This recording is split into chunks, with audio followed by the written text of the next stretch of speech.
Icharla MR గార్డెన్లో వెంకటాపురం మండల Congress party కార్యకర్తల సమావేశం ఘనంగా జరిగింది.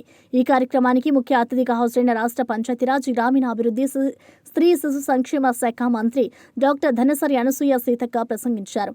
ఎన్నికలను దృష్టిలో ఉంచుకొని కాంగ్రెస్ పార్టీ శ్రేణులు గ్రామాల్లో ప్రజలకు చేరువ కావాలని ఆమె పిలుపునిచ్చారు.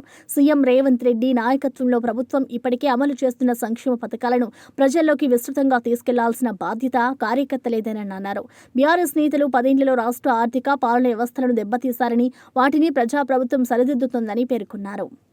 సిన్సియర్గా ఏటు నాగారం ఒకటి, ములుగును ఒకటి, ఎందుకంటే ములుగు కింద 4 మండలాలు, ఏటు నాగారం కింద 4 మండలాలు చేసి మరి చేద్దామని మేము కూడా అటు కన్నాయగూడెం, ఏటు నాగారం, మంగపేట, తాడవాయి అటు వేసి గోవిందపేట, ములుగు, వెంకటాపురము, మల్లంపల్లి ఈ 4 మండలాలు ఇట్లా 2 మార్కెట్లు చేద్దాము, ఇద్దరికి కూడా అవకాశాలు వస్తాయని మరి మేము ఎంతో కృషి చేసినాం. 6 నెలల దాకా తిరిగి లాస్ట్కి అది ఇంకా అయితలేదన్నప్పుడు లాస్ట్లో మళ్ళా సరే ఇప్పుడు దాకా ఖాళీగా ఎవరికి పదవులు ఇచ్చడం అయితలేదు, కొంతమందినన్నా కంప్లీట్ చేద్దామని ఆ రోజు కళ్యాణి కూడా మనకు అప్పటిదాకా ఒక ఆమెకు మనం జిల్లా అధ్యక్షురాలు ఇచ్చినాం. మంగపేట ఆమెకు 4 రోజులు ఎలక్షన్ అనగానే పార్టీ మారిపోయింది.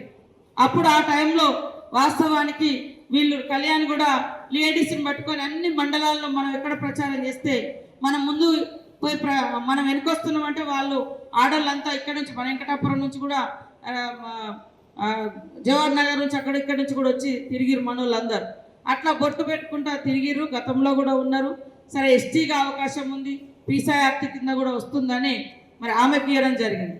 లేదా నానేసం వైస్ చైర్మన్ కూడా టోటల్ కమిటీ అంతా కూడా ఎస్టీ కోట కిందనే గత 2 టర్ములుగా నిర్ణయించడం జరిగింది. ప్రహ్లాదప్పుడు కానీ గోవింద నాయక్ అప్పుడు కానీ మనం 2 చేద్దాం అనుకున్నప్పుడు కాలేదు. కాబట్టి ఆ పరిస్థితులలో మరి నాయకపోవడం నుంచి కూడా ఒక తెగను ఎంకరేజ్ చేయాలని మనం సారంగం తీసుకొచ్చి ఆయన ఊహించలే, అడగలే, మనోళ్ళు కూడా ఎవరు అడగలే.